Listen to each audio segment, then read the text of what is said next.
Bienvenue sur Africa 24 dans cette nouvelle édition du 12-15. Voici les titres de l'actualité.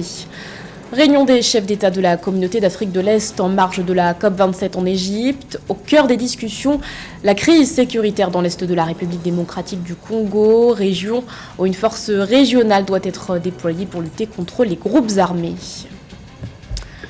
Le procès relatif au drame du Centre national universitaire hospitalier de Cotonou renvoyé au 22 novembre prochain au Bénin. Le rapport de la Société béninoise d'énergie électrique s'est ajouté au dossier.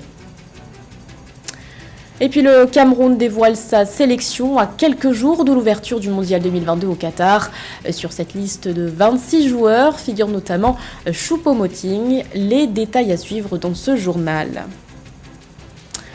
Mais tout d'abord, l'ancien président Alpha Condé dans le viseur de la justice en Guinée. Ce jeudi 10 novembre, le parquet général près la cour d'appel de Conakry indiquait avoir instruit le procureur de la République d'engager des poursuites judiciaires contre l'ex-chef d'État déchu ainsi que de procéder au gel de ses comptes bancaires. Une interdiction de sortie du territoire national a également été avancée. Des poursuites qui concernent également plus de 180 hauts cadres et anciens ministres, dont l'ancien chef du gouvernement, Ibrahima Kassori Fofana. Ils sont accusés de faits présumés de corruption, enrichissement illicite, blanchiment d'argent, faux et usage de faux en écriture publique, détournement de deniers publics et complicité.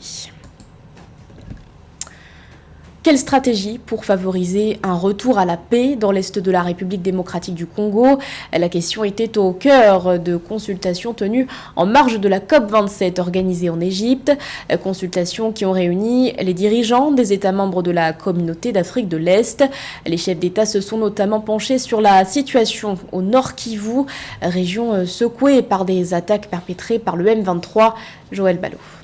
En amont de la prochaine session du dialogue de paix de la communauté d'Afrique de l'Est, le président en exercice du sommet des chefs d'État de la dite communauté, Évariste Ndayishimiye, a tenu des consultations pour faciliter le retour à la paix dans l'Est de la République démocratique du Congo. Au cours de ces échanges organisés en marge de la COP27 en Égypte avec les chefs d'État du Rwanda, de la Tanzanie, du Kenya et du Premier ministre de la République démocratique du Congo, les pays membres ont passé en revue les progrès accomplis dans la mise en œuvre des pistes politico-militaire et présente la solution politique comme la seule solution durable. Ils ont passé en revue les développements récents du Nord Kivu, en particulier la recrudescence des attaques contre les populations par des groupes armés qui a sapé les acquis, car les groupes locaux armés avaient déjà proposé de déposer les armes en échange de la paix et exhortent toutes les parties à se joindre à la recherche d'une paix durable dans l'Est de la RDC par le biais d'un dialogue intercongolais. Malgré des avancées dans la lutte contre l'insécurité en République démocratique du Congo, le président en exercice de la communauté d'Afrique de l'Est, président du Burundi, Évariste Ndayishimiye, note la résurgence des cas de violence. Le Rwanda et la République démocratique du Congo s'accusent mutuellement d'ingérence dans leur espace aérien et terrestre. Le Rwanda est toujours accusé par le gouvernement congolais de soutenir les attaques du M23 qui mettent à mal les efforts entrepris par la communauté. La prochaine session du dialogue de paix se tiendra le 16 novembre 2022 au Kenya. Il a été souligné la nécessité de maintenir l'inclusivité en garantissant la participation de toutes les parties. En plus d'inclure dès la prochaine rencontre les chefs communautaires, l'UAC lance un appel au retrait des groupes armés étrangers pour un retour dans leur pays d'origine afin de permettre à plus de 200 000 déplacés de regagner progressivement leur domicile. La prochaine session du dialogue de paix débutera le 16 novembre 2022 à Nairobi, au Kenya. Et sachez qu'après ces consultations, l'ancien président kényan Uhuru Kenyatta a été désigné comme médiateur dans cette crise. L'ex-chef d'État qui en juin dernier avait appelé au déploiement d'une force régionale en vue de stabiliser l'Est de la République démocratique du Congo. L'actualité, c'est aussi l'adoption en Côte d'Ivoire d'un projet de loi relatif à la commission électorale indépendante. Un texte approuvé ce 9 novembre par l'Assemblée nationale. Dans les détails, il concerne la création de 2 postes au sein de la CEI. Ce projet de loi institue également un 4e poste de vice-président. Au total, 122 députés ont voté pour ce texte. Du côté de l'opposition, le Parti démocratique de Côte d'Ivoire s'est prononcé contre. Le président du groupe parlementaire PDC-IRDA, Simon Doho, évoque un texte conflictuel en raison d'un manque d'indépendance. Le Parti des peuples africains de l'ancien président Laurent Gbagbo a quant à lui opté pour l'abstention.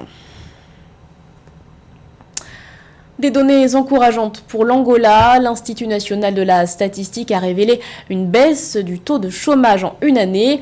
Au 2e trimestre 2022, le taux de chômage s'est établi à 30,2% contre 31,6% lors de la même période en 2021. Malgré ces chiffres prometteurs, les difficultés sont encore nombreuses pour les jeunes Angolais. Nathalie Mou. Au second trimestre 2022, le taux de chômage s'est établi à 30,2% en Angola. L'Institut national des statistiques angolais a révélé que cet indicateur est en baisse par rapport à la même période en 2021, soit une réduction de 46 682 du nombre de personnes sans emploi dans le pays. Malgré cette amélioration, les jeunes Angolais se disent insatisfaits des résultats de la promesse électorale du président João Lourenço de créer 5 000 emplois chaque année depuis 2017. Étant un ancien boursier de l'État, j'espérais un emploi après mes études ou tout au moins un soutien financier du gouvernement pour me lancer dans la vie active. Cela n'est plus du tout une réalité. On n'espère rien de nouveau ici. Mes camarades et moi avons obtenu nos diplômes il y a 5 ans, mais nous sommes toujours au chômage. De 2017 à 2022, le taux de chômage en Angola a augmenté de plus de 6%. Selon le gouvernement angolais, la survenue de la pandémie de Covid-19 et la fluctuation constante des cours mondiaux du pétrole justifient l'échec de ces politiques de création d'emplois. En septembre 2020, des manifestations ont été organisées dans la capitale Luanda contre l'incidence du chômage en milieu jeune. Par ailleurs, des observateurs regrettent que les entreprises ne remplissent pas leurs engagements sociaux dans le pays. Il y a des jeunes qui parlent beaucoup de mauvaise gouvernance en raison de l'incapacité à générer de l'emploi, mais surtout pour pouvoir garantir les équilibres régionaux. Les entreprises ne remplissent pas leur vocation sociale qui est de soutenir des groupes sportifs, des actions culturelles afin de faire de ces dimensions artistiques aussi des sources de revenus pour les personnes ou les professionnels de ce secteur. En Angola, le chômage touche principalement les jeunes de 15 à 24 ans. Dans le pays, 2,3 millions de personnes ont un emploi formel, tandis que 8 travailleurs sur 10 vivent de petits boulots. Le secteur agropastoral est celui qui emploie le plus, avec une main-d'œuvre estimée à 53,2% de la population active. Dans le reste de l'actualité, le Ghana et la Côte d'Ivoire haussent le ton contre les multinationales du cacao. Dans un communiqué, le Conseil du café cacao et le COCOBOD réclament à ce que l'industrie du cacao et du chocolat prenne des dispositions pour accorder un revenu décent aux planteurs. Au cœur de leur protestation, le non-respect du paiement du DRD, le différentiel de revenus décent, une taxe de $400 par tonne de cacao que les deux pays avaient prévu de faire payer aux multinationales en vue d'améliorer les revenus des producteurs. Les deux États leur ont donc lancé un ultimatum. Elles ont jusqu'au 20 novembre pour changer la donne. Autrement, le Conseil du café cacao et le COCOBOD envisagent de prendre, je cite, des mesures allant jusqu'à la suspension de tous les programmes de durabilité et à l'interdiction d'accès aux plantations pour effectuer des prévisions de récolte.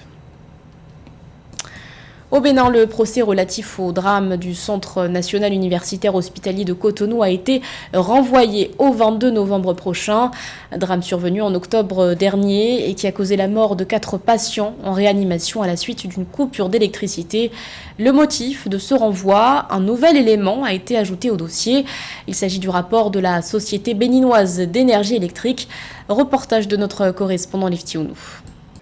Le chef de la division électricité du CNHU, un agent et 2 électriciens d'une structure en charge du générateur d'oxygène du service d'anesthésie-réanimation du CNHU qui avait été placé sous mandat de dépôt suite au décès de 4 patients survenus au CNHU le vendredi 7 octobre 2022 ont comparu mardi 8 novembre 2022 devant le juge au tribunal de première instance de Cotonou. Après une première audience le 25 octobre 2022, celle du 8 novembre n'est pas allée à son terme. Ceci en raison de l'apparition d'un nouvel élément dans le dossier. Il s'agit d'un rapport de la Société béninoise d'énergie électrique SBEE sur réquisition du ministère public. Je pouvais m'insurger autrement puisque le débat étant clos. Une pièce qui vient encore au débat doit être discutée. Mais j'ai souhaité, en attendant d'en prendre copie, que la SBE comparaisse à notre prochaine audience. Avec ce nouveau document, notamment le rapport de la SBEE versé au dossier, le procès a été renvoyé au 22 novembre 2022. Suite à l'introduction du rapport de la SBEE dans le procès ouvert le 25 octobre 2022, le collectif des avocats de la défense a estimé que le principe du contradictoire doit être respecté. Une condition qui favorisera la consultation de ce rapport et l'interrogation du concepteur. Des parents de victimes ayant décidé de porter plainte devant la Cour de répression des infractions économiques et du terrorisme CRIET se désolent de la manière dont le procès se déroule. La justice n'a qu'à faire son travail. Ce qui m'énerve vraiment, nous on a su qu'il y a eu coupure le 7 à 2h52. Selon nos informations, la coupure a eu lieu déjà vers 2h30.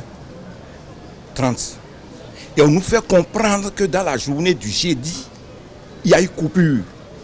C'est là, c'est grave. C'est là que je dis négligence des responsables de la direction du CNHU. À noter que les parents des victimes plaident pour l'impartialité de la justice dans ce dossier. En dehors d'un communiqué du gouvernement présentant les condoléances du gouvernement aux familles éplorées, des parents de victimes n'ont reçu à ce jour aucune visite des autorités.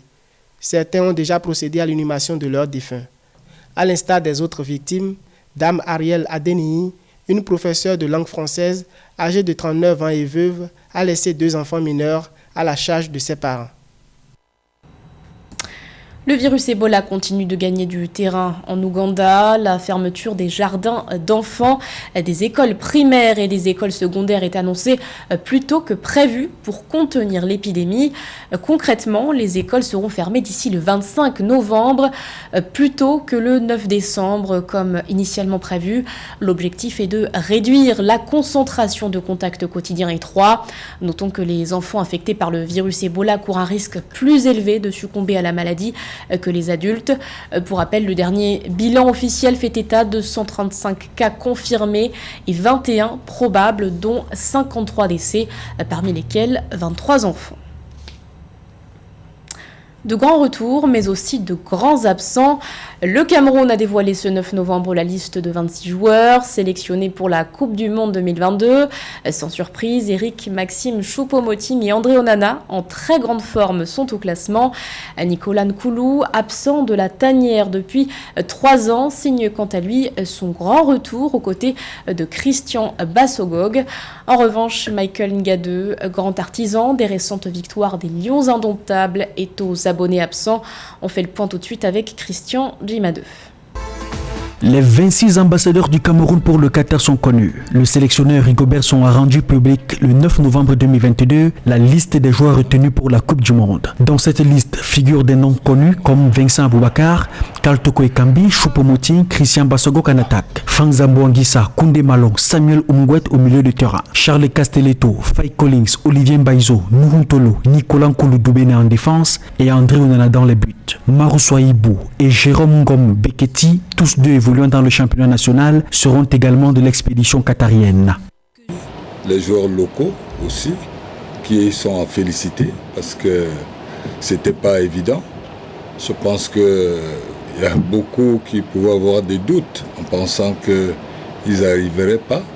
Mais nous sommes dans la continuité de ce que nous voulons faire, donner espoir à la jeunesse camerounaise aujourd'hui qui a choisi de faire ce métier.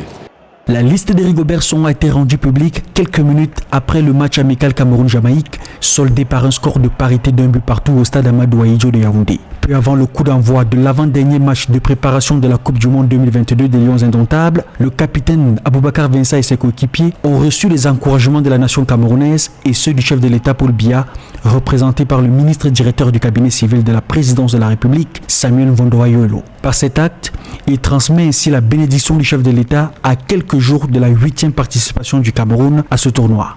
Monsieur le capitaine des Lions Indomptables, chers Lions Indomptables, au nom du président de la République, je vous remets ce drapeau de la République, emblème le plus significatif de la nation, pour que vous représentiez de manière honorable le Cameroun à la 22e édition de la Coupe du Monde de la FIFA Qatar 2022.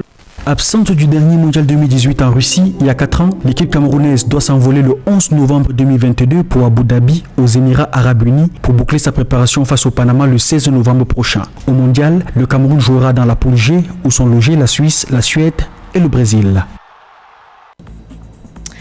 Et sachez que les Lions Indomptables ont pu se mettre en jambes ce mercredi lors d'une dernière rencontre pré-mondiale face à la Jamaïque. Un match amical qui s'est soldé par un score d'un but partout. Sachez également que le Sénégal retient son souffle après la blessure de Sadio Mané. Le ballon d'or africain pourrait en effet être déclaré forfait pour le mondial. Une consultation du département médical du Bayern de Munich et une notification officielle de la part du club est attendue à ce propos dans les prochaines heures. Ce journal a été réalisé par l'ensemble de la rédaction. Merci de votre fidélité. L'actualité continue sur Africa 24.